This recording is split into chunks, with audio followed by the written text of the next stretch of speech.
जी students, दोबारा से बताइएगा, आवाज का इश्यू तो नहीं?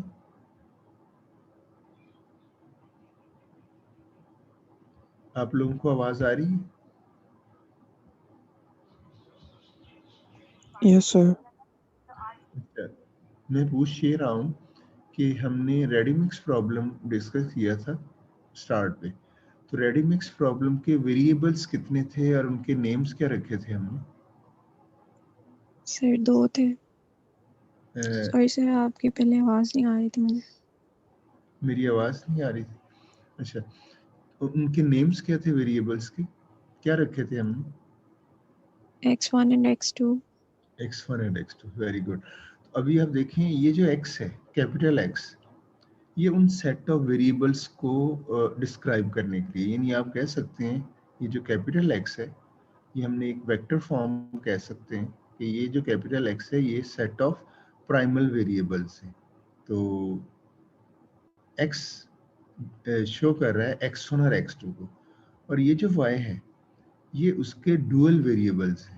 तो आप बता सकेंगे कि अगर रेडी मिक्स में 4 कंस्ट्रेंट्स होती थी, तो 4 कंस्ट्रेंट्स में कितने वेरिएबल्स बन सकते हैं डुअल के, अगर हम 4 वेरिएबल्स।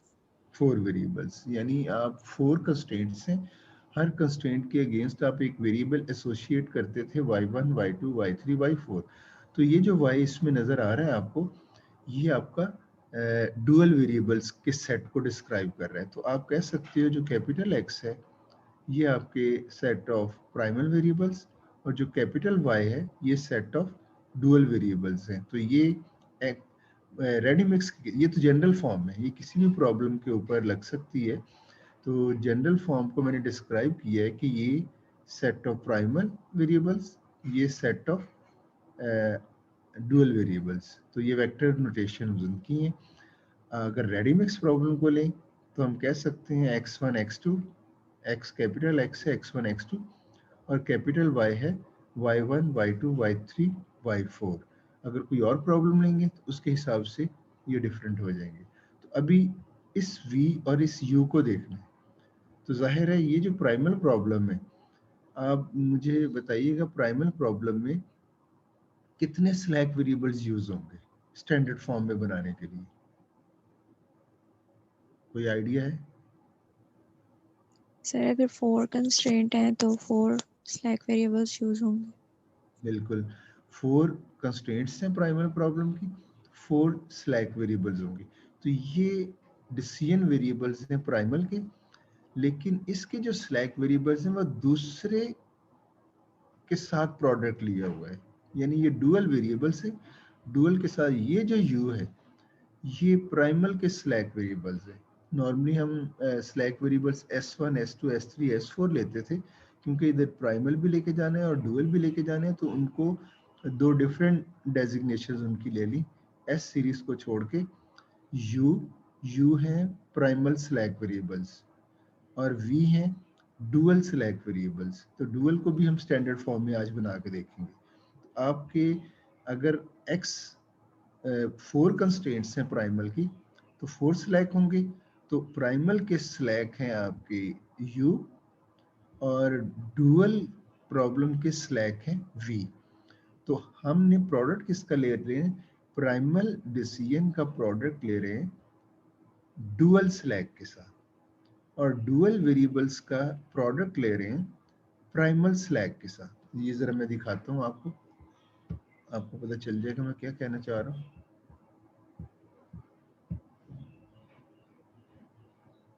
ये देखें दोनों प्रॉब्लम्स, ये मैंने रेडीमिक्स प्रॉब्लम लिया प्राइमल, स्टैंडर्ड फॉर्म में जब इसको किया यानी इनइक्वालिटीज को इक्वेशंस में बनाया, तो मैंने s1 s2 s3 की बजाय u सीरीज ली, u1 u2 u3 u4, और इस सेट को हम कैपिटल U से शो कर देंगे। तो ये प्राइमल, इसके वेरिएबल्स हैं x1 x2, इसको हम कैपिटल नोटेशन x से शो करेंगे, और ये जो स्लैक प्राइमल स्लैक वेरिएबल्स हैं u1 u2 u3 u4, इसको हम कैपिटल U से, तो कैपिटल X कैपिटल U। और इस साइड पे अगर देखें इसी का ही डुअल लिया हुआ है, आपको कन्वर्ट अब करना आता है, तो इसी का डुअल मैंने ये लिया हुआ है। और इस डुअल को, ये जो वेरिएबल्स हैं डुअल वेरिएबल्स, इनको मैंने कैपिटल वाई से शो किया है उधर। और इसको जब हम स्टैंडर्ड फॉर्म में लेते हैं तो ये नेगेटिव स्लैक भी हम इनको कहते हैं और सरप्लस वेरिएबल्स भी कहते हैं, क्योंकि greater than equal to constraints हैं, तो इनको बैलेंस करने के लिए माइनस करेंगे वेरिएबल्स को। तो वो माइनस जो किया हुआ है वो आपका सरप्लस वेरिएबल्स कहते हैं, या हम उसको नेगेटिव स्लैक भी कह सकते हैं। तो इन शॉर्ट हम इसको स्लैक वेरिएबल्स भी हम इसके लिए टर्म यूज कर सकते हैं। तो दोनों के लिए स्लैक टर्म यूज की जा सकती है। लेस देन के लिए वो पॉजिटिव स्लैक होते हैं और ग्रेटर देन इक्वल टू के लिए नेगेटिव स्लैक। तो नॉर्मली हम उसको स्लैक ही नेम यूज करेंगे फॉर सिंप्लिसिटी। अच्छा, अब देखें, ये प्राइमल प्रॉब्लम है, इसका कैपिटल एक्स ये है और कैपिटल यू ये है। ये डुअल वेरिएबल्स हैं, इसको कैपिटल वाई से शो करेंगे, डिस्क्राइब करेंगे। और इसके जो स्लैक वेरिएबल्स हैं उनको v1 v2 और इसका कैपिटल नोटेशन v लेंगे। तो माइंड में रखें, आपने अभी जो मैंने आपको दिखाया था उसमें आपने ये जो डिसीजन वेरिएबल्स थे प्राइमल के, इसका प्रोडक्ट इसके साथ लिया था दूसरे प्रॉब्लम के स्लैक के साथ, यानी डिसीजन वेरिएबल्स जो प्राइमल के हैं इसका प्रोडक्ट लेना है डुअल के स्लैक के साथ। और इसी तरह ये जो आपके पास डुअल वेरिएबल्स हैं इसका प्रोडक्ट लेना है प्राइमल स्लैक के साथ, u के साथ। तो आपने देखा होगा उधर लिखा हुआ था x into v y into u. जी, यहाँ तक क्लियर हुआ पॉइंट? जी सर। जी, अच्छा, अब हम उस नोटेशन की तरफ वापस चलते हैं। कॉम्प्लीमेंट्री स्लैकनेस थ्योरम क्या कहता है? कॉम्प्लीमेंट्री स्लैकनेस कहता है x स्टार v स्टार, यहाँ एक और चीज यूज हुई है स्टार। तो x तो था x1 x2, x star x1 और x2 की वो वैल्यूज जो ऑप्टिमल सोल्यूशन हो। तो मैं कह सकता हूँ x स्टार जब मैं लिखता हूँ तो रेडी मिक्स में आपको याद है कि उसका ऑप्टिमल सोल्यूशन क्या था, यानी x1 की वैल्यू और x2 की वैल्यू ऑप्टिमल लेवल पे क्या थी? किसी को अगर याद हो? मैंने, आपको याद होगा तो उमर मुझे क्वेश्चन किया करता था कि ये हम आपको, आप हमें याद क्यों करवा रहे हैं? और मैं कहता था कि ये प्रोटोटाइप एग्जाम्पल के तौर पे चलेगी और थ्रू आउट एंड तक मैंने इसके बारे में आपसे डिस्कशन करते रहनी है। तो वही बात अब मैं कर रहा हूँ। मैं आपको कह रहा हूँ कि आपको याद है किसी को कि रेडी मिक्स का ऑप्टिमम सोल्यूशन क्या था? x1 इक्वल टू क्या वैल्यू थी, x2 क्या थी? जी, किसी को याद है? नहीं याद तो बता दे। जी, मुश्तबा। सर 21 या 27। जी, वो थी ऑप्टिमल वैल्यू z की जो आप बता रही हैं 21। तो x1 और x2 जो हमने ग्राफिकल मेथड से भी करके देखा था और सिंप्लेक्स मेथड से भी किया था, वो x1 जो था आई थिंक एक्सटीरियर पेंट की अमाउंट थी और वो x1 इक्वल टू 3 था, 3 टन्स, और x2 इक्वल टू 1.5 था। बात फॉलो की आप? जी, जी सर। तो x1 और x2, ये जो x स्टार है ये उसके ऑप्टिमम सॉल्यूशन की बात कर रहा है। मसलन x1 इक्वल टू 3 और x2 इक्वल टू 1.5। तो ये जो ऑप्टिमम सॉल्यूशन है, और ये y स्टार, अभी हमने इसको ऑप्टिमम सॉल्व नहीं किया सिंप्लेक्स मेथड से। ड्यूअल को अभी तक हमने सॉल्व करके नहीं देखा, जस्ट प्राइमल को ही सिंप्लेक्स मेथड से सॉल्व किया है। तो डुअल को भी सॉल्व अगर करें सिंप्लेक्स मेथड से, जो उसका ऑप्टिमम सॉल्यूशन निकलेगा y1 y2 y3 y4 की वैल्यूज ऑप्टिमल आइटरेशन पे, उसको हम डेजिग्नेट कर देते हैं y स्टार से। तो अब मैं कह सकता हूं, इफ, अब कॉम्प्लीमेंट्री स्लैकनेस थ्योरम की स्टेटमेंट को आपको बताने लगा, if x star and y star, if x star and y star are optimum solutions to primal and dual, यानी आप कहना चाह रहे हैं अगर x स्टार ऑप्टिमम सॉल्यूशन है प्राइमल का और वाई स्टार ऑप्टिमम सॉल्यूशन है डुअल का। अगर ये दोनों ऑप्टिमम सॉल्यूशन है अपने अपनी प्रॉब्लम के, ये एक्स स्टार प्राइमल प्रॉब्लम का ऑप्टिमम सॉल्यूशन और वाई स्टार डुअल प्रॉब्लम का ऑप्टिमम सॉल्यूशन, अगर हम सिंपलेक्स मेथड से सॉल्व करें तो अगर ये ऑप्टिमम सॉल्यूशन है and u star and v star are values of the primal and dual slack variables at the optimum। तो जब हमने उसको ऑप्टिमम लेवल पे सॉल्व किया तो ऑप्टिमम लेवल्स पे x1 और x2 तो हमें मिल गए 3 और 1.5। स्लैक वेरिएबल्स जो थे उसमें s1 s2 s3 s4 थे, अब होंगे u1 u2 u3 u4। तो ऑप्टिमल आइट्रेशन में जो वैल्यूज उन स्लैक वेरिएबल्स की, और आपको शायद याद नहीं उनकी वैल्यूज, उसमें आई थिंक u1 u2 0 था और u3 u4 की कुछ वैल्यूज थी। तो कहने का मकसद है ऑप्टिमम आइट्रेशन में जो वैल्यूज u की हमें निकलेंगी उसकी बात कर रहे हैं। और इसी तरह डुअल को अगर हम सॉल्व करें और ऑप्टिमम लेवल पे जो y1 y2 y3 y4 की वैल्यूज होंगी उसको y स्टार कहेंगे।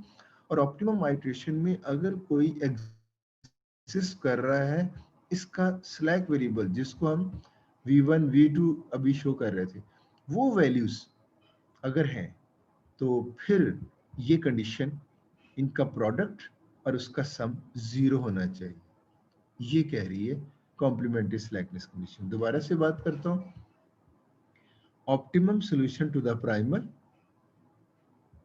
if x star is the optimum solution to the primal and y star is optimum solution to the dual and u star is the optimal is the slack values of the slack variables at the optimum and values of the slack variables dual slack variables at the optimum। अगर ये हम इनको suppose कर लें तो फिर optimum solution to the primal, इसका dot product लें dual slack variables at the optimum, उसके साथ इसका अगर डॉट प्रोडक्ट लें तो, और इसी तरह डुअल के जो ऑप्टिमम है इसका डॉट प्रोडक्ट लें हम slack primal slack variables at the optimum, तो इन दोनों का डॉट प्रोडक्ट लें और उनको सम करें तो उसका आंसर 0 होता है। ये कहती है कॉम्प्लीमेंट्री स्लैकनेस कंडीशन। आज मैं इसको करके दिखाऊंगा। जी बताइए, इसकी समझ आई है या इसको दोबारा से बता दूं?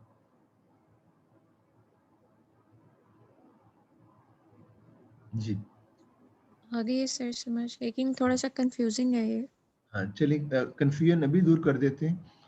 आप एक्स स्टार आपको पता है ऑप्टिमम सॉल्यूशन है प्राइमल का, वी स्टार आपको पता है ये स्लैक वेरिएबल्स हैं डुअल के ऑप्टिमम पे, उनकी वैल्यूज कौन सी लेनी जो ऑप्टिमम पे होंगे। तो ये डिसीजन वेरिएबल्स x1 x2 जो कि ऑप्टिमम लेवल पे हमें मिलेंगे उनकी बात हो रही है, और ये स्लैक वेरिएबल्स हैं जो ऑप्टिमम लेवल पे हमें इनकी वैल्यूज मिलेंगी डुअल के स्लैक वेरिएबल्स v1 v2। तो कहा यह जा रहा है ऑप्टिमम पे जो वैल्यूज इसकी होंगी उस, और जो वैल्यूज डुअल में ऑप्टिमम पे हम फाइंड आउट करेंगे डुअल स्लैक की, उन दोनों का प्रोडक्ट। और इधर अगर हम सॉल्व करेंगे डुअल को तो डुअल की जो ऑप्टिमम वैल्यूज हैं डुअल वेरिएबल्स की ऑप्टिमम लेवल पे जो उनकी वैल्यूज हैं, और इसी तरह ये जो u है ये प्राइमल प्रॉब्लम के स्लैक वेरिएबल्स हैं और ऑप्टिमम लेवल पे जो इसकी वैल्यूज आई हैं और उसी लेवल पे जो इसके स्लैक वेरिएबल्स थे वो मैंने इधर रखे हैं। तो इन दोनों का प्रोडक्ट, यानी इसको मैं इन शॉर्ट वर्ड्स कह सकता हूँ optimum solution to the primal, और इसको मैं कह सकता हूँ डुअल स्लैक वेरिएबल्स, वो ऑप्टिमम पे होंगे, ये अज्यूम कर लेते हैं, ये स्टार ऑप्टिमम को शो कर रहा है। ये optimum solution to the dual और ये होगा slack variables of the primal problem at the optimum. तो इसका हमें पता है ये डिसीजन वेरिएबल्स हैं, इसके स्लैक वेरिएबल्स इधर है, वो डुअल सॉल्यूशन के साथ मल्टीप्लाई हो रहे हैं, और ये जो v है ये डुअल का स्लैक है, ये उसके साथ यानी एक दूसरे के साथ क्रॉस है। तो प्राइमल के साथ जो स्लैक वेरिएबल्स हैं वो डुअल के हैं, और डुअल के साथ जो स्लैक वेरिएबल्स हैं वो प्राइमल के हैं, और ये सारे के सारे स्टार के साथ हैं। इट मींस इनकी जो वैल्यूज हैं वो ऑप्टिमम आइट्रेशंस पे जो वैल्यूज आएंगी उनकी बात हो रही है। तो इसका इसके साथ प्रोडक्ट और इसका इसके साथ प्रोडक्ट, उनके प्रोडक्ट का सम 0 होना चाहिए। अब मेरे ख्याल में ज्यादा कंफर्टेबल होंगे आप लोग। जी सर, आ गई समझ। जी, अब नेक्स्ट चलते हैं। ये आपके सामने मैंने उनको दिखा दिया, दोनों लिख के टाइप करके। अच्छी खासी मेहनत की थी मैंने लास्ट सेमेस्टर में कि उनको टाइप करके स्टूडेंट को दिखाया जाए, ताकि उनको इसकी समझ आ जाए कि ये जो नोटेशंस हैं ये वेरिएबल्स हैं। अब हम आगे चलते हैं। ये देखिए मैंने इधर, मैं स्लाइड भी शेयर कर दूंगा आपको। ये मैंने x1 x2 decision variables of primal, u1 u2 slack variables in the primer, y1 y2 y3 decision variables of dual, और v1 v2 slack variables in the dual। वो जो बातें मैंने बताई उनको मैंने इधर डिस्क्राइब कर दिया।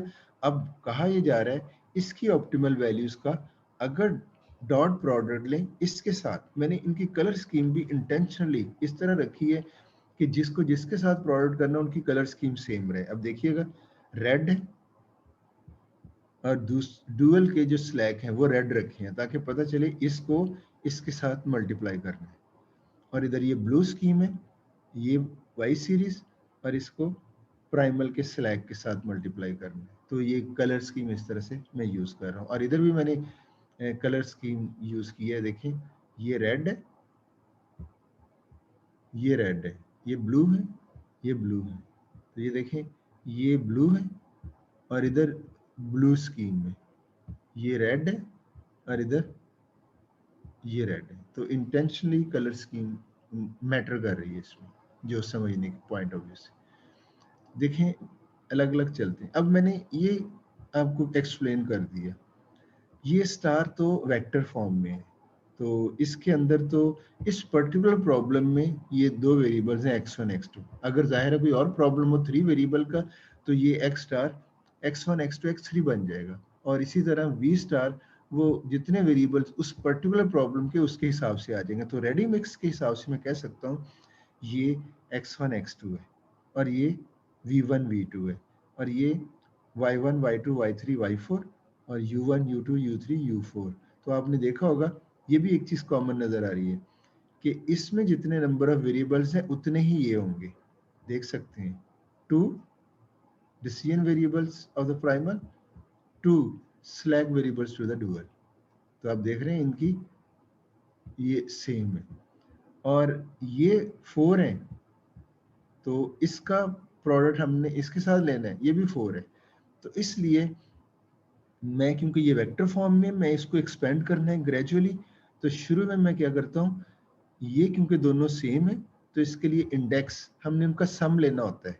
देखें इनका सम तो है ही, लेकिन इनके अंदर जो चीजें हैं ये वेक्टर फॉर्म में, जब इसको हम एक्सपेंड करेंगे तो इन प्रोडक्ट्स का भी सम ही निकलेगा, यानी x into v plus x, यानी x1 इंटू वी1 प्लस x2 इंटू वी2। जो इनके प्रोडक्ट्स इसके अंदर से निकलेंगे उनका भी सम ही लेना है। तो ये इनके प्रोडक्ट का सम तो है, इनके अंदर भी जो उसको एक्सपेंड करेंगे उनका भी सम लेना है। तो इसको मैं नोटेशन को ऐसे लिख सकता हूँ xi vi समेशन। क्यों मैंने कहा कि इनके अंदर से भी जो निकलेगा उनका भी सम लेना है। तो xi vi आई क्यों मैंने यूज किया, उनके नंबर ऑफ वेरिएबल्स ये और ये नंबर ऑफ वेरिएबल्स सेम है, तो एक ही इंडेक्स यूज कर सकता हूँ i। और इसी तरह नंबर ऑफ डुअल वेरिएबल्स और number of slack variables to the primal in the primal वो भी सेम है, उनके लिए मैं j यूज कर सकता हूँ। तो मैं कह सकता हूँ इसको मैं समेशन के जरिए लिख लूंगा ताकि एक्सपेंड कर सकूं, इसको भी समेशन के लिए ये प्लस तो उसी तरह लिखा हुआ है। जी कोई इश्यू तो नहीं है। नहीं सर। No sir.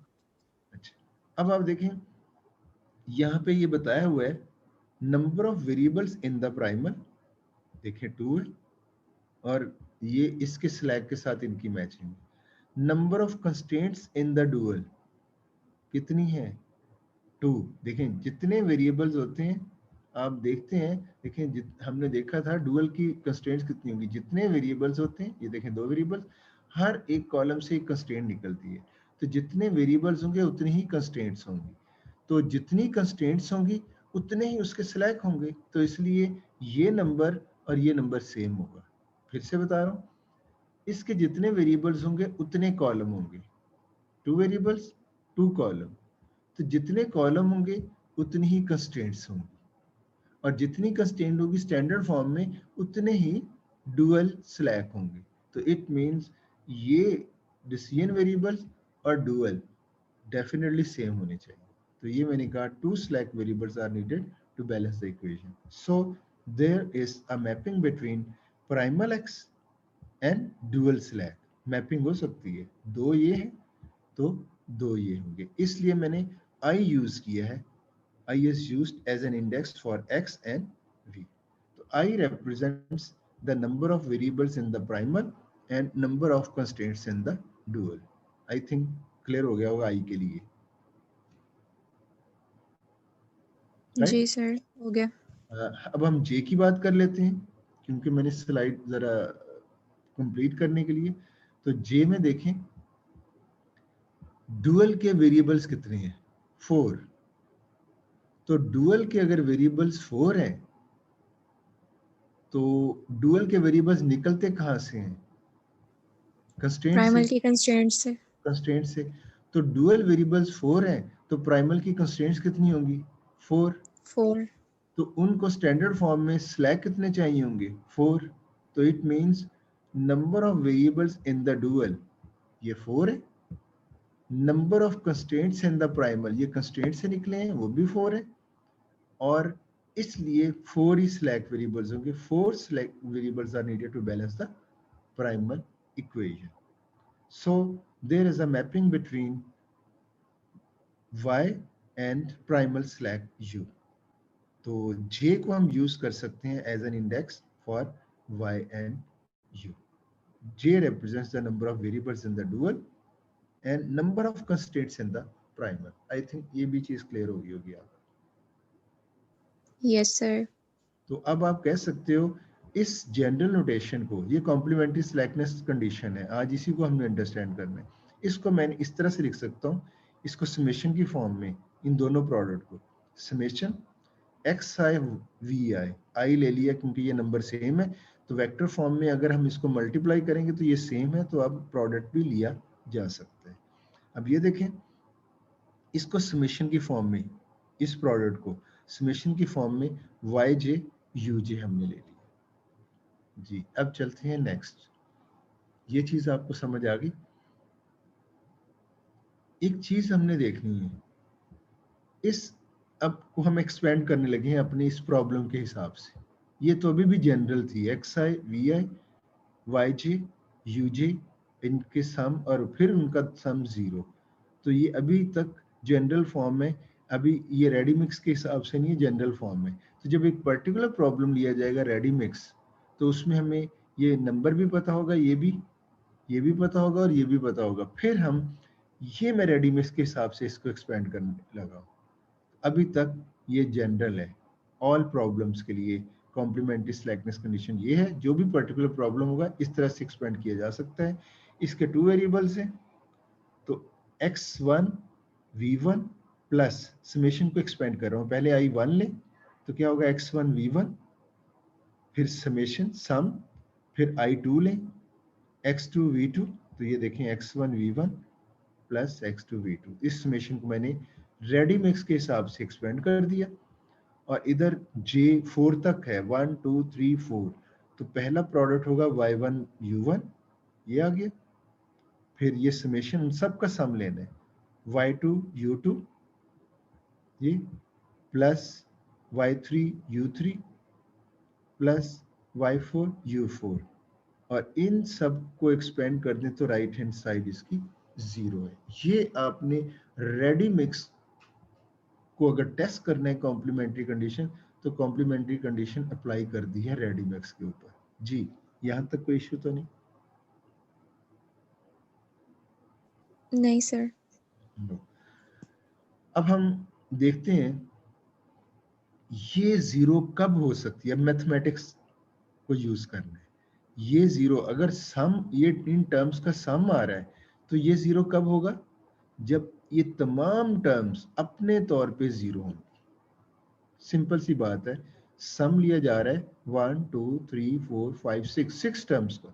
ये जीरो तब होगा अगर सारी टर्म, ये भी टर्म जीरो हो, ये भी टर्म जीरो हो, जीरो जीरो जीरो, सब टर्म जीरो होंगी तो जीरो होगा, अदरवाइज नहीं।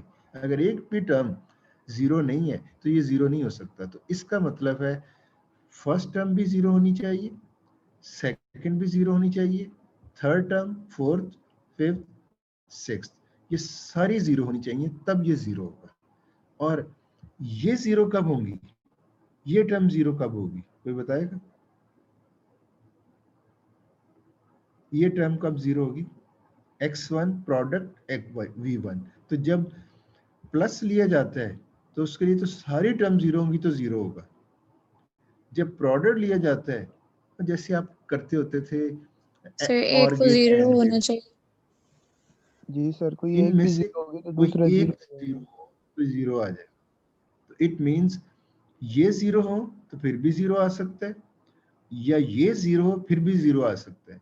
तो इट मींस यहाँ हमें ये जो कॉम्प्लीमेंट्री स्लैकनेस कंडीशन ये बन गई कि हमें ये सारी टर्म जीरो होंगी तो जीरो होगा, और उन टर्म में से उन दोनों वेरिएबल्स में से एक वेरिएबल जीरो होना जरूरी है, फिर ये जीरो आएगा। अब हमने कॉम्प्लीमेंट्री स्लैकनेस कंडीशन इस फॉर्मूले पे अप्लाई करनी है। तो मैं जनरली बताने लगा हूं एक्स वी कब जीरो होगा? ये जीरो या ये जीरो। अब यहाँ पे हमने वो बेसिक वेरिएबल्स और नॉन बेसिक वेरिएबल्स लेके आने हैं। तो basic variables, non basic variables कौन से होते हैं? जिनकी वैल्यू जीरो नॉन होती है। बेसिक, जिनकी वैल्यू जीरो है। इट मींस मैं कह सकता हूं इनमें से एक नॉन बेसिक होना चाहिए, राइट? Yes sir. हाँ, अब मैं ये लूंगा, अगर ये नॉन बेसिक है तो ये बेसिक होगा, ये नॉन बेसिक है तो ये बेसिक होगा। तो जरा देखते हैं, मैं एक्स और वी को, ये जो दो चीजें थी इनको मैं बताने लगा हूं। If a particular primal variable x, मैं ये इसको बेसिक सपोज कर रहा हूं, अगर ये बेसिक है means non zero, then corresponding v dual slash v will be non basic, जीरो होगा। और दूसरी कंडीशन क्या है कि अगर ये बेसिक हुआ, if a particular dual slack v, इसकी बात हो रही है, इज बेसिक, यानी ये बेसिक है, then corresponding primal decision variable x is non basic। ये देखिए, तो सिंपल वही बात की कि अगर ये बेसिक है तो ये नॉन बेसिक है, अगर ये बेसिक है तो ये नॉन बेसिक है। तो कोई इसमें मुश्किल बात नहीं है। इसी तरह ये जो y और u का प्रोडक्ट है उसको मैंने इस तरह से ले लिया, y u equal to zero. अगर डुअल वेरिएबल बेसिक है तो प्राइमल स्लैक नॉन बेसिक होगा, प्राइमल स्लैक नॉन बेसिक। दूसरा, अगर प्राइमल स्लैक बेसिक है, प्राइमल स्लैक बेसिक, तो डुअल वेरिएबल क्या होगा? Decision variable non basic, non basic. तो अब आपको सिर्फ बेसिक और नॉन बेसिक की टर्म्स में इनको याद रखने कि अगर ये बेसिक है प्राइमल डिसीजन वेरिएबल, तो डुअल स्लैक नॉन बेसिक होगा। अगर डुअल वेरिएबल, और इसी तरह अगर डुअल स्लैक बेसिक होगा तो प्राइमल डिसीजन वेरिएबल जीरो होगा। तो इधर भी ऐसी कहना है, ये बेसिक है तो ये नॉन बेसिक, ये बेसिक है तो ये नॉन बेसिक। आई थिंक कोई इश्यू तो नहीं होगा यहाँ तक। No sir. ये बहुत ज़बरदस्त प्रॉपर्टी है कॉम्प्लीमेंट्री सिलेक्टनेस। इसके बहुत एडवांटेजेस हैं। देखें ये प्राइमल और डुअल में रिलेशनशिप को शो कर रही है, इसलिए मैंने इसका टाइटल रखा है प्राइमल डुअल रिलेशनशिप। जी, अब मैं इसी कंडीशन को यूज करते हुए देखें क्या बेनिफिट ले सकता हूँ। मेरे पास क्वेश्चन है रेडिमिक्स का। ये आपने पता क्या क्या फाइंड आउट करना चाहते हैं? Find the optimum solution of the dual. देखिए आपके पास ये प्रॉब्लम है, लेकिन ऑप्टिमम ढूंढना चाह रहे हैं डुअल का by applying complementary slackness theorem without solving the dual by simplex method। एक तो मैं आपको कहूँ ना कि ये प्रॉब्लम है आपके पास प्राइमल, डुअल का ऑप्टिमम सॉल्यूशन बताएं। तो डुअल का ऑप्टिमम सॉल्यूशन होता है y1 y2 y3 y4 की वो वैल्यूज जो ऑप्टिमल आइटरेशन पे आएंगे। तो आप डुअल का ऑप्टिमम वैसे आप कैसे फाइंड आउट कर सकते हैं, कोई बता सकते हैं? अभी तो स्लैकनेस के साथ मैं आपको बताऊंगा ना कॉम्प्लीमेंट्री स्लैकनेस, लेकिन मैं वैसे पूछना चाह रहा हूँ इस कंडीशन से पहले अगर मैं आपसे कहूँ ये आपको गिवन हो और मैं कहूँ डुअल वेरिएबल्स ऑप्टिमम सॉल्यूशन दें डुअल प्रॉब्लम का, तो कैसे मालूम करेंगे? जी ये गिवन है सिर्फ, और फाइंड आउट करना है optimum solution to the dual, यानी y1 y2 y3 y4 की ऑप्टिमल वैल्यूज, ऑप्टिमल सॉल्यूशन उनका बताना। कैसे मालूम करेंगे? सर स्टैंडर्ड फॉर्म में लाके नहीं, ये देखिएगा। डिजायरेबल एंड अनडिजायरेबल चेक करके। नहीं, अभी देखिएगा, ये आपके पास प्राइमल है, इसको कन्वर्ट डुअल में कन्वर्ट कर सकते हैं yes sir. Dual conversion method से। जब कर लिया तो अब ये भी एलपी मॉडल है ना, लीनियर प्रोग्रामिंग मॉडल, तो सिंपलेक्स मेथड से सॉल्व हो सकता है, एम टेक्निक से यस सर। हो सकता है ना। तो अगर मैं आपको ये दूं प्रॉब्लम एग्जाम में प्राइमल और कहूं मुझे ऑप्टिमम सॉल्यूशन चाहिए डुअल का, तो मैं दिखा ये रहा हूं और पूछ ये रहा हूँ, तो इट मीन्स आपने इसको पहले कन्वर्ट करना है डुअल में और फिर इसके ऊपर सिंपलेक्स मेथड अप्लाई करना है और ऑप्टिमम सॉल्यूशन आपको मिल जाएगा। क्लियर हो गया पॉइंट? Yes sir. और ये एम टेक्निक है और अच्छा खासा लेंथी प्रोसेस है, और आज मैं आपको इसको सॉल्व किए बगैर कॉम्प्लीमेंट्री स्लैक, क्योंकि इनमें रिलेशनशिप है और कॉम्प्लीमेंट्री स्लैकनेस कंडीशन उस रिलेशनशिप की वजह से इसका डुअल वैसे ही बता देगी बगैर इसको सॉल्व किए। तो यही क्वेश्चन आज का बन रहा है। अब मैं वापस जा रहा हूँ उसी प्रॉब्लम की तरफ।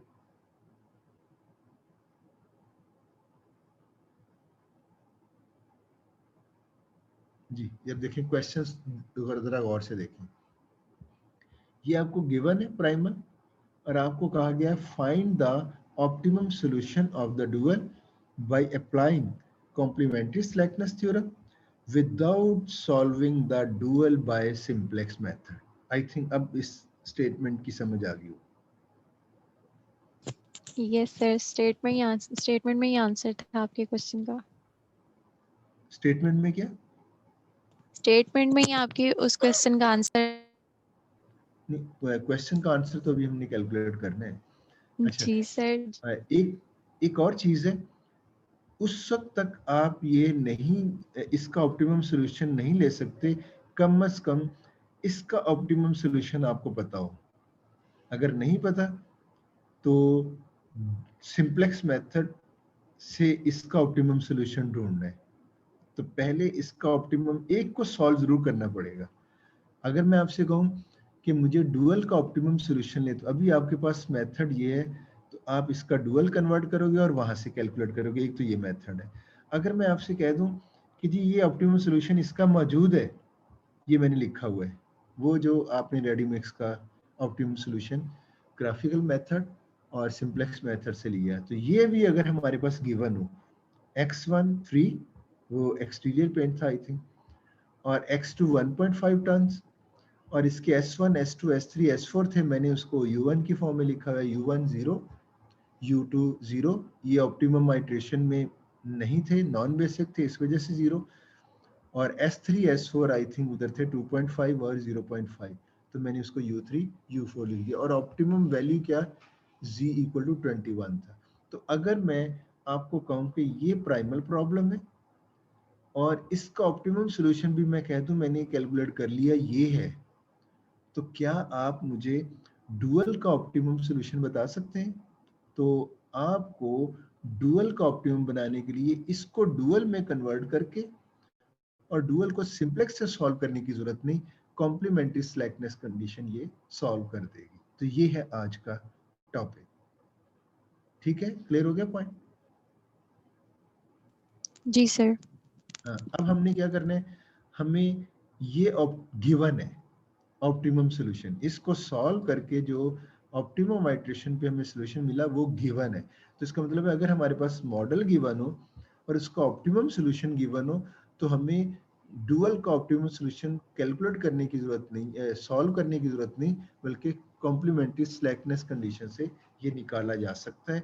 यही आज हमने इस रिलेशनशिप की वजह से ही हमें ये पता चलेगा। जरा देखते हैं, ये आपके पास प्राइमल है, राइट, इसका डुअल लेंगे, ये डुअल ले लिए, ये उसके स्लैक वेरिएबल्स, ये स्टैंडर्ड फॉर्म में, अच्छा वैसे ही उन दोनों को स्टैंडर्ड फॉर्म में लिखें तो आपको पता चल जाएगा कि उसके स्लैक कौन से हैं इसके और इसके स्लैक कौन से हैं, तभी तो कॉम्प्लीमेंट्री स्लैकनेस कंडीशन लगेगी ना। कॉम्प्लीमेंट्री स्लैकनेस कंडीशन में ये वेरिएबल्स और इसका किसके साथ प्रोड लेना है ये पता होना चाहिए। तो जाहिर है मैं दोबारा से बताता हूँ, अगर आपके पास ये है और ऑप्टिमम सॉल्यूशन भी है, तो सबसे पहले इसको इधर कन्वर्ट करेंगे, फिर हमें कॉम्प्लीमेंट्री स्लैकनेस कंडीशन में इसके स्लैक वेरिएबल्स चाहिए और इसके स्लैक, इट मींस इसको स्टैंडर्ड फॉर्म में ले आएंगे, इसके भी स्लैक चाहिए, इसको स्टैंडर्ड फॉर्म में लेके आएंगे। अब हमारे पास ये भी मौजूद है, ये भी पता चल गया, वेरिएबल्स का पता चल गया, ये भी नंबर ऑफ वेरिएबल्स का पता चल गया और इसका भी पता चल गया। अब हमें गिवन क्या है और हमने फाइंड आउट क्या करना है वो देखते हैं। हमें गिवन ये है x1 3, x2 1.5 और u1 0, u2 0, u3 2.5 और u4 0.5 और z है, z star mean optimal z value eight the optimum 21। अब देखिएगा कैसे मिलते हैं। मुझे पता है ये बेसिक वेरिएबल है, तो कौन सा वेरिएबल 0 होगा इसके साथ? x1 की एसोसिएशन किसके साथ होती है, डॉट प्रोडक्ट किसके साथ V1। v1। इट मींस हमने अभी कहा था अगर ये बेसिक है तो इसके साथ डॉट प्रोडक्ट लेते हैं v का, v1 x1 है तो v1 0 होगा। ये बेसिक है तो कौन सा 0 होगा? V2। v2। इसी तरह इधर से तो हमें नहीं पता चल रहा है, इधर से ये पता चल रहा है कि ये 0 है, तो कौन सा वेरिएबल बेसिक होगा हमें ये पता चल जाएगा, नॉन 0 है, लेकिन ये नहीं पता चलेगा उसकी वैल्यू क्या है। तो कौन सा वेरिएबल बेसिक होगा, ये नॉन बेसिक है, Y1। y1, क्योंकि u की y के साथ प्रोडक्ट होता है और u1 है तो y1। ये नॉन बेसिक है तो y2 बेसिक होगा। ये u3 2.5 है, तो कौन से वेरिएबल की वैल्यू मिल गई हमें? y3। Y3 y3 equal to 2.0। Y3 is equal to 0। y3 equal to 0, क्योंकि u3 2.5 है और y3 होगा 0। इसी तरह u4 0.5 है और y4 होगा 0। तो हमें देखें जीरोस कौन से मिल रहे हैं, v1, v2, y3, y4, ये जीरोस मिल रहे हैं। तो हमने मालूम क्या करना है, इसका ऑप्टिमम सॉल्यूशन, ये इनकी वैल्यूज मालूम करनी है। तो इनमें कौन सी वैल्यूज हमें मिल गई हैं ये देखें, जरा गौर कीजिएगा। Y3 और Y4। v1 मिल चुकी है, ये मिल चुकी है, v2 भी 0 है, ये भी मिल चुकी है, ये दोनों जीरोस हैं। कॉम्प्लीमेंट्री स्लैकनेस कंडीशन ये हमें हेल्प कर रही है। y3 0 और y4 0, तो ये भी 0 और ये भी 0, ये 0, ये दोनों जीरोस, 4 जीरोस मिल गए हमें। तो हमें कॉम्प्लीमेंट्री स्लैकनेस, और ये जीरोस कॉम्प्लीमेंट्री स्लैकनेस कंडीशन पता किस आइट्रेशन की बात कर रही है? ऑप्टिमल आइट्रेशन पे बात कर रही होती है। तो ये जो वैल्यूज हैं स्लैक वेरिएबल्स या उसके डुअल वेरिएबल्स, ये eight the optimum slackness condition, ये ऑप्टिमम आइट्रेशन पे लगती है। तो मैं कहूँगा हमने ऑप्टिमम सोल्यूशन निकालना है डुअल का, तो मैं कह सकता हूँ मुझे अभी पता चल गया कि ऑप्टिमम सोल्यूशन डुअल का क्या है, y3 0, y4 0, v1 0, v2 0। ये अभी नहीं पता, ये कैसे पता करनी है?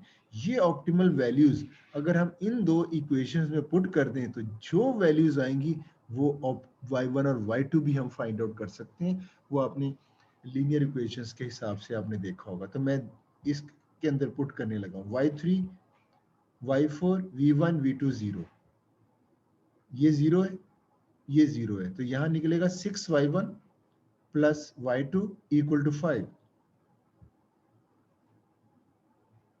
ये मैंने वो कुछ इसकी डिस्क्रिप्शन दी है जो अभी आपको बताई है, ये बता रहा हूं। आपने इसको 0 पुट किया 0, तो 6y1 प्लस y2, ये देखिएगा इधर 6y1 plus y2 equal to 5। दूसरे से क्या निकलेगा इनको जीरोस पुट करके, 4y1 प्लस 2y2, ये 0 है, 0 0 इक्वल टू 4। तो ये देखें 4y1 plus 2y2 equal to 4। तो आपने इनकी वैल्यूज इधर पुट की तो आपको दो इक्वेशंस आई, लीनियर इक्वेशंस। अब आपको सॉल्व करना आता होगा इनको, तो आप इनको सॉल्व करें। सॉल्व कैसे करते हैं ये भी मैंने स्लाइड में करके दिखाया। आपको एक को क्रॉस करना होता है, 2 है तो इधर भी 2 ले आए, यानी 2 से मल्टीप्लाई कर दें, 2 से मल्टीप्लाई कर दें, 12y1 plus 2y2 equal to 10, और ये एज इट इज रहने दें, 4y1 प्लस 2y2, ये एज इट इज रहने दें। इनको सब्ट्रैक्ट कर दें, मेरे पास इधर साइन नहीं आ रहा था तो मैंने इधर सब्ट्रैक्टिंग लिख दिया, तो सब्ट्रैक्ट करेंगे तो इसका साइन चेंज हो जाएगा, 12 माइनस 4 8, 8y1, ये क्रॉस हो जाएंगे क्योंकि ये माइनस है, सब्ट्रैक्ट करें ये क्रॉस हो जाएंगे, ये इधर माइनस है, 10 माइनस 4 6, 8y1 इक्वल टू 6, और y1 में 8 को इधर नीचे ले जाएं, y1 इक्वल टू 3/4 सिंप्लीफाई करके उसका आंसर मिल गया।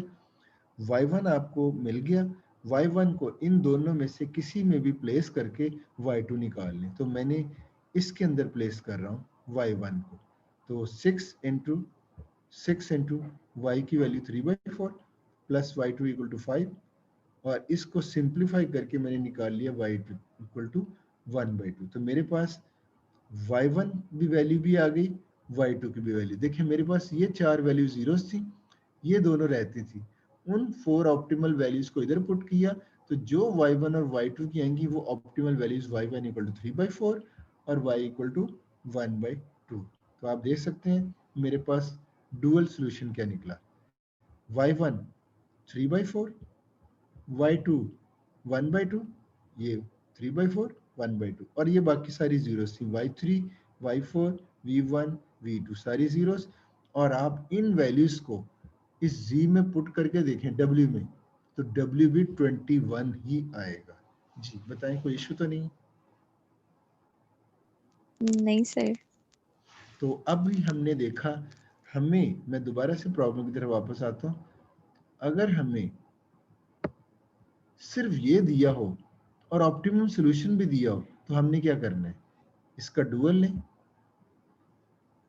दोनों की स्टैंडर्ड फॉर्म बना लें, और स्टैंडर्ड फॉर्म के बाद अब हमारी कैलकुलेशन ही होगी, और वो ऑप्टिमम सॉल्यूशन को लेके हमने करनी है। ये देखिए ये ऑप्टिमम सॉल्यूशन है आपके पास, यहीं से आपने v1 0, v2 0, y3 0, y4 0 ये मिल लेके ये इधर पुट करने हैं, और y1 और y2 की वैल्यूज निकाल लेनी है, वो हमारा आंसर होगा। ये वाला स्टेप्स का पता चल गया? Yes sir. और ये देखें, ये आपको कॉम्प्लीमेंट्री स्लैकनेस कंडीशन ने आपकी हेल्प की है, तो जाहिर है डुअल और प्राइमल में कोई रिलेशनशिप है जिसकी वजह से हमें ये चीज़ हम फाइंड आउट की। ये चीज़ अब आपने फ्यूचर रेफरेंस के लिए याद रखनी है। ऐसे नहीं हमने वैसे सॉल्व करना, मैंने आज सिर्फ ये याद करवाया कि अगर आपके पास कोई ऑप्टिमम सॉल्यूशन है डुअल का, प्राइमल का अगर ऑप्टिमम सॉल्यूशन है तो हम डुअल का ऑप्टिमम सॉल्यूशन भी फाइंड आउट कर सकते हैं यूजिंग कॉम्प्लीमेंट्री स्लैकनेस कंडीशन। और हमने देखा कि ये अगर ऑप्टिमम है तो स्लैकनेस कंडीशन के साथ जो हमने डुअल निकाला वो भी ऑप्टिमम है, ये निकला है। तो मैं इसको कह सकता हूँ, ये वेरिफिकेशन भी आप कर लें, वो ज़ाहिर है वेरिफिकेशन तो हो ही जाएगी। अभी हमने ये मैच्योर किया, जरा देखिएगा, if the feasible solution to the primal is optimum, हमने पहले सपोज किया था कि हमारे पास ये ऑप्टिमम सॉल्यूशन है प्राइमल का। अगर आपके पास ऑप्टिमम सॉल्यूशन है प्राइमल का, ऑप्टिमम सॉल्यूशन से पहले वो फिजिबल होना चाहिए, तो इसलिए कहा if feasible solution to the primal is optimum then corresponding dual solution will be feasible and optimum, वो भी feasible होगा और optimum होगा to the dual with the value of objective function, यानी प्राइमल की ऑब्जेक्टिव की वैल्यू डुअल के objective की वैल्यू भी सेम होगी। तो सिर्फ बात ये हो रही है अगर प्राइमल का कोई फिजिबल सॉल्यूशन है और वो ऑप्टिमम है, ये गिवन है, देन जो उसका डुअल सॉल्यूशन होगा वो फिजिबल भी होगा और ऑप्टिमम भी होगा डुअल का भी। तो ये चीज अभी हमने टेस्ट करके देख ली, रेडिमिक्स के ऊपर टेस्ट करके इसको देखा कि ये होल्ड करती है स्टेटमेंट। अब आपने इसको रूल बना लेना है। रूल क्या है, अगर प्राइमल प्रॉब्लम का कोई फिजिबल सॉल्यूशन हो और वो ऑप्टिमम हो, अगर फिजिबल हो और ऑप्टिमम हो, प्राइमल का हमारे पास गिवन है, तो उसका करस्पॉन्डिंग डुअल सॉल्यूशन फिजिबल भी होगा और ऑप्टिमम भी होगा। जी, ये चीज याद रहेगी फ्यूचर के लिए। जी यस सर।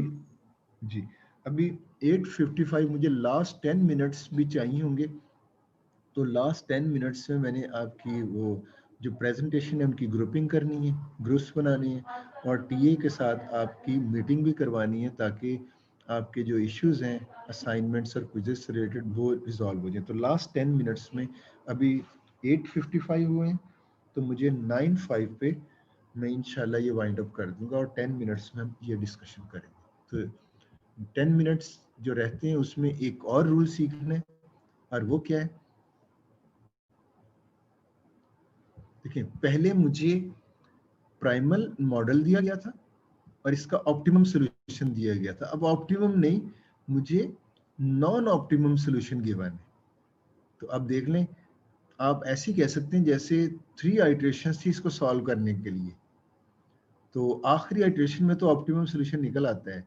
तो फर्स्ट और सेकंड आइटरेशन में जो सॉल्यूशंस आ रहे होते हैं वो फिजिबल होते हैं लेकिन ऑप्टिमम नहीं होते। तो मैं उनमें से सपोज कर लें एक सॉल्यूशन पिक कर लिया सेकंड आइटरेशन का या फर्स्ट आइटरेशन का। फॉलो कर रहे हैं पॉइंट को? अगर टेबल सर होता तो मैं दोबारा आपको ये दिखा देता। बात करें। देखिए मैं अभी प्राइमल प्रॉब्लम मेरे पास गिवन है और मैं इसका सॉल्यूशन एक ले रहा हूँ, कोई भी एक सॉल्यूशन ले ले फिजिबल जो ऑप्टिमल नहीं है। जाहिर है आपने देखा होगा इसका फिजिबल सॉल्यूशन कौन सा होता है, जो इन तमाम कंस्ट्रेंट्स को सेटिस्फाई करे। या तो आप हिट एंड ट्रायल से देख लें x1 और x2, बल्कि हिट एंड ट्रायल से नहीं, आप इसको जब सिंपलेक्स मेथड से सॉल्व कर रहे हैं तो आपकी इंटरमीडिएट आइट्रेशन भी तो है ना। तो इंटरमीडिएट आइट्रेशन में जो सॉल्यूशन होगा वो बताइएगा वो ऑप्टिमल होगा या नॉन ऑप्टिमम होगा? जी हम नॉन ऑप्टिमम होगा। नॉन ऑप्टिमम होगा। तो मैं उनमें से कोई एक सॉल्यूशन पिक कर रहा हूँ, तो आप उनमें से एक सॉल्यूशन पिक कर लें। उसमें x1 4 है, x2 0 है और जो स्लैक वेरिएबल्स हैं इनकी वैल्यूज भी हैं u1 0, u2 2, u3 5, u4 equal to 2। तो ये अगर आपके पास एक रेडी मिक्स का प्राइमल प्रॉब्लम गिवन है और मैं आपको एक सोल्यूशन देता हूं कि जी ये एक सोल्यूशन है जो नॉन ऑप्टिमम है। फीजिबल तो होगा, फीजिबल और नॉन ऑप्टिमम अगर मैं देता हूं तो मैं आपका इसका करस्पॉन्डिंग डुअल देखना चाह रहा हूं कि क्या है। देखना ये चाह रहा हूं इसका ऑप्टिमल सोल्यूशन है तो मुझे डुअल का ऑप्टिमम मिल जाता है, लेकिन इसका मैं नॉन ऑप्टिमम सोल्यूशन लेके डुअल सोल्यूशन की नेचर देखना चाह रहा हूं। ये चीज क्लियर हुई क्या करना चाह रहे हैं? यस सर, हो तो गई। आपने इसके ऑप्टिमम सॉल्यूशन से देखा कि वो भी ऑप्टिमम निकला डुअल का, तो लेकिन अभी आपने इसका नॉन ऑप्टिमम सॉल्यूशन लिया फिजिबल। फिजिबल बहुत इंपॉर्टेंट है, फिजिबल और नॉन ऑप्टिमम सॉल्यूशन लिया और देखना डुअल क्या है। तो जरा चेक करते हैं। अब मैं जरा ये जल्दी से करूंगा क्योंकि सारी चीजें मैच्योर हो चुकी हैं। आपने उसी तरह इसका डुअल कन्वर्ट किया, इनको स्टैंडर्ड फॉर्म में लेके आए और इसी तरह कॉम्प्लीमेंट्री स्लैकनेस कंडीशन अप्लाई करेंगे। अब आप बताने की जरूरत नहीं है, बल्कि थोड़ा सा देख लेते हैं। ये x1 4 है तो v1 0, y2 0, y3 0, y4 0। कोई इशू तो नहीं है यहाँ तक? No sir. अब आपने ये आपका जो x2 है v2 इसका जो है वो बेसिक मिल गया, उसकी कोई ना कोई वैल्यू निकालनी है v2, और इधर आपको y1 कैलकुलेट करना है। तो दो, एक ये 0 है और एक ये 0 है, तो इसका मतलब है v2 बेसिक है और y1 बेसिक है। तो इन वैल्यूज को उसी तरह इधर पुट करें और कैलकुलेट करें। ये देखिएगा आपके पास वो सारी वैल्यूज पुट करने के बाद देखें, अब 0 देख लें कौन कौन सी है। v1 यानी v1 0 है ये वाली, y2, y3, y4 ये सारी 0 हैं। तो y2, y3, y4 और v1 ये जीरोज हैं, और नॉन जीरो कौन सी है? y1 और v2। तो ये वैल्यूज y2, y3, y4 और v1 इधर पुट कर दें तो इधर आएगा 6y1, ये सारी जीरोज हो गई, इक्वल टू 5, ये मैंने इधर लिख दिया। इधर आप पुट कर दें तो 4y1 ये 0 है, ये 0 है, ये 0 है, ये नॉन जीरो थी, तो 4y1 minus v2 equal to 4, ये आपके पास आ गया। इसको सॉल्व कर लें, सॉल्व करके आपको y1 मिलेगा 5/6 और v2 मिलेगा -2/3। तो इस सारे सॉल्यूशन को इकट्ठा करके लिखें तो ये बनेगा y1 5/6, y2 आपको 0 मिला था, y3 0, y4 0, v1 0, ये जीरोस मिले थे, और v2 आपने कैलकुलेट किया -2/3। अब आप देखें आपको मिला क्या। आपको गिवन ये था non optimum solution to the primal, और आपका जो डुअल आया तो देखें एक वेरिएबल की वैल्यू नेगेटिव है, तो इट मींस ये जो डुअल है ये इनफिजिबल है। तो अब इस रूल से ये पता चला अगर आपका ये सॉल्यूशन ऑप्टिमम है, फिजिबल है और ऑप्टिमम है, जो भी हमने पहले किया उसको बताने लगा हूं। अगर आपका प्राइमल का प्रॉब्लम फिजिबल हो और ऑप्टिमम हो तो डुअल का जो सॉल्यूशन निकलेगा वो फिजिबल भी होगा और ऑप्टिमम भी होगा, ऑप्टिमम टू द डुअल। लेकिन अगर आपका प्राइमल का प्रॉब्लम फिजिबल हो लेकिन नॉन ऑप्टिमम हो तो उस केस में डुअल आपका इनफिजिबल हो जाएगा। ये चीज हमें पता चली। जी पॉइंट क्लियर हुआ? Exactly sir. तो अब मैं इन दो सब रूल्स को अगर इकट्ठा करके सीखने की कोशिश करूं और उसको आप डिस्क्राइब करूं उनकी समरी, तो वो ये है कि अगर आपका प्राइमल का इसमें जो इसमें सीखा है वो देखें। अगर आपका फिजिबल सॉल्यूशन है प्राइमल का और वो ऑप्टिमम नहीं है, फिजिबल सॉल्यूशन है प्राइमल का लेकिन ऑप्टिमम सॉल्यूशन नहीं है, फिजिबल है, तो करस्पॉन्डिंग डुअल सॉल्यूशन क्या होगा? इनफिजिबल। लेकिन ये अभी भी होल्ड करेगा कि इसकी प्राइमल की ऑब्जेक्टिव वैल्यू और इसकी ऑब्जेक्टिव वैल्यू सेम रहेगी। देखिए इधर मैंने स्टार नहीं लगाया, क्यों? ये ऑप्टिमम नहीं था, तो इंटरमीडिएट जो वैल्यू जी की होगी वो ऐसी है जैसे वो इम्प्रूव करता 21 तक आना चाह रहा है, अभी दरमियान में है 20 है उसकी वैल्यू सेकेंड आइट्रेशन में, तो उसके करस्पॉन्डिंग डुअल की वैल्यू भी 20 ही होगी। तो ऑब्जेक्टिव वैल्यू दोनों की सेम होंगी, लेकिन डुअल का उसका रिस्पेक्ट, देखिए मैं बात कर रहा हूँ उसके रिस्पेक्टिव डुअल सोल्यूशन पे। देखें फर्ज करें ये सेकेंड आइट्रेशन में है, तो सेकेंड आइट्रेशन में जो प्राइमल का प्रॉब्लम है वो फिजिबल है लेकिन नॉन ऑप्टिमम है, क्योंकि ऑप्टिमम कंडीशन होल्ड नहीं कर रहा। तो उसका उसी लेवल पे, उसी आइट्रेशन के लेवल पे डुअल का वेरिएबल भी उसी आइट्रेशन के लेवल का करस्पॉन्डिंग, उसको कहेंगे corresponding dual mean second iteration से रिलेटेड अगर हम डुअल सॉल्यूशन देख सकें, वो देख सकेंगे, हम आगे जाके देख लेंगे। उसी प्राइमल प्रॉब्लम को जब हम सॉल्व कर रहे हैं तो सेकेंड आइट्रेशन में जो नॉन ऑप्टिमम सॉल्यूशन है और उसी लेवल पे उसी आइट्रेशन में करस्पॉन्डिंग अगर डुअल हम देखना चाहें तो वो इनफिजिबल होगा, ऑब्जेक्टिव वैल्यू सेम होगी लेकिन इनफिजिबल होगा। ये मैच्योर किया अभी। और इससे पहले क्या कहा था, अगर प्राइमल का सॉल्यूशन फिजिबल है लेकिन ऑप्टिमम है, यानी ऑप्टिमम आइट्रेशन पे हम पहुंच चुके हैं, उसी ऑप्टिमम आइट्रेशन पे करस्पॉन्डिंग डुअल भी देखा जा सकता है जो हम बाद में देखेंगे, तो वो डुअल क्या होगा, वो भी ऑप्टिमम होगा। ये हमने प्रीवियस एग्जांपल की थी। जी पॉइंट क्लियर हुआ? दो रूल्स आज हमने सीखे। जी सर। ओके। अगर आपका प्राइमल प्रॉब्लम ऑप्टिमम सॉल्यूशन उसका हमें पता है तो डुअल का भी ऑप्टिमम होगा, सिर्फ एक फिजिबल का वर्ड साथ अटैच कर दिया, यानी प्राइमल प्रॉब्लम का सॉल्यूशन फिजिबल हो और ऑप्टिमम हो तो देन डुअल सॉल्यूशन भी फिजिबल होगा और ऑप्टिमम होगा। दूसरा रूल क्या है, प्राइमल का अगर सॉल्यूशन फिजिबल हो और नॉन ऑप्टिमम हो तो डुअल का जो सॉल्यूशन होगा वो इनफिजिबल होगा। ऑप्टिमम की तो बात ही नहीं करने की जरूरत, वो वैसे ही इनफिजिबल हो गया, तो डुअल के ऑप्टिमम की तो बात ही नहीं करेंगे। तो डुअल में सिर्फ यही कहेंगे कि करस्पॉन्डिंग डुअल आपका इनफिजिबल होगा। तो ये दो रूल्स आपने याद रखने हैं। ये जो अभी मैच्योर किया है हमने कॉम्प्लीमेंट्री स्लैकनेस कंडीशन, हमने इस तरह से नहीं देखना, कैलकुलेट करने का तरीका अभी भी और भी इससे भी शॉर्ट है, क्योंकि अभी भी एक हर्डल है इधर। इधर हम साइमल्टेनियस लीनियर इक्वेशंस को सॉल्व करके उनको निकाल रहे हैं, जबकि हम एक और एफिशिएंट मेथड देखेंगे कि ये जो डुअल सॉल्यूशन है स्लैकनेस कंडीशन के जरिए जिन जीरोस वैल्यूज और जो नॉन जीरो वैल्यूज हम टेबल के अंदर ही सिंपलेक्स मेथड से देख सकेंगे। तो अभी फिलहाल आपको सिखाने के पर्पस के लिए इतना इसको मैंने थोड़ा सा डिस्क्राइब किया। सिर्फ दो चीजें याद रखनी है, एक ये रूल, मैं वापस आता हूँ,